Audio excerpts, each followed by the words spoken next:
Hello and welcome to the Child Space, an untold story. Today we have with us our very own group of friends Brendan, Monica, Aaron, Josephine, and myself. And we are about to discuss a very crucial topic that is child labor. A lot of children under the age of 18 are in this vicious trap currently. So, Monica, would you like to tell us something about it? Yeah, thank you so much, Glynis. So, childhood is the greatest and happiest period of everyone's life, during which one learns about the basic strategy of life from parents, loved ones, and nature.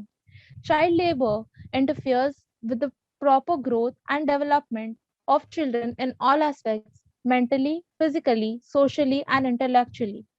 Childhood is the birthright of everyone, which he or she should live under the love and care of his parents. But this is illegal act of child labor that forces a child to live life like a grown up. This causes a lack of many important things in the child's life, such as improper physical growth and development, improper development of mind, socially and intellectually unhealthy. Childhood keeps a child away from all the benefits of childhood. The happiest and memorable period of all life is spent working. Over 10.1 million children engage in work in India, whereas child labor constitutes for 13% for the workforce in India.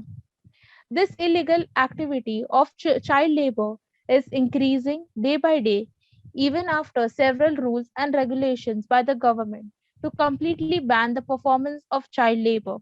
The issue of child labor is now international concern as it is highly involved in inhibiting the growth and development of the country. Thank you so much, Monica. In the next part, we shall discuss child labor in detail.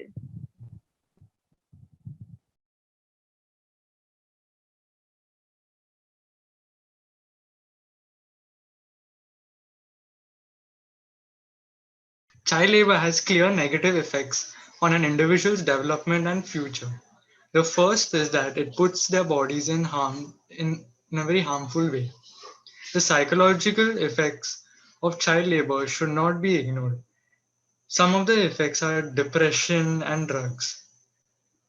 Children in this type of labor are vulnerable to serious and fatal injuries.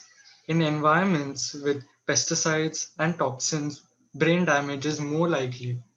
Malnutrition is also common among children subject to child labor. Now I would like Aaron Vaz to please continue. So Brendan is right. These children do go through a lot of physical and mental health issues. These cases prominently come from the third world countries such as Uganda, Sri Lanka, and Colombia. There are more countries such, but these are three of the more high rated countries for such cases. In these countries, you also see that education is not given as much importance as war is. War over here is a bigger religion. The pens from these kids are taken away and they are given guns to be used as educational activities. The parents of these children are torture them and ill-treat them through all of their childhood life. And these children then grow and tend to move on to terrorism and making them helpless in such situations. Thank you, Aaron and Brendan. That was great explanation from you guys. In the next part, we shall talk about the solutions to this problem.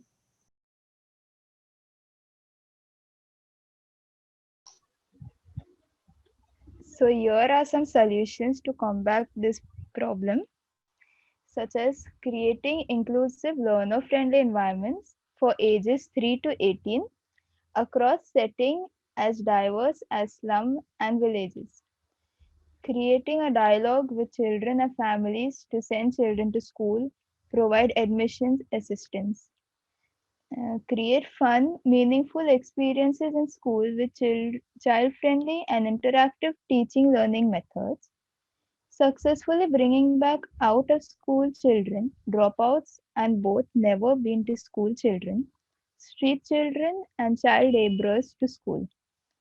We can even support the NGOs so that they can create programs who will go and interact with the parents of the children. And instead of taking children to work, we can actually take adults who are even interested in working. Thank Yes, you, that is. Josephine. These solutions can definitely be put into practice. This is Glynis on behalf of our team signing off.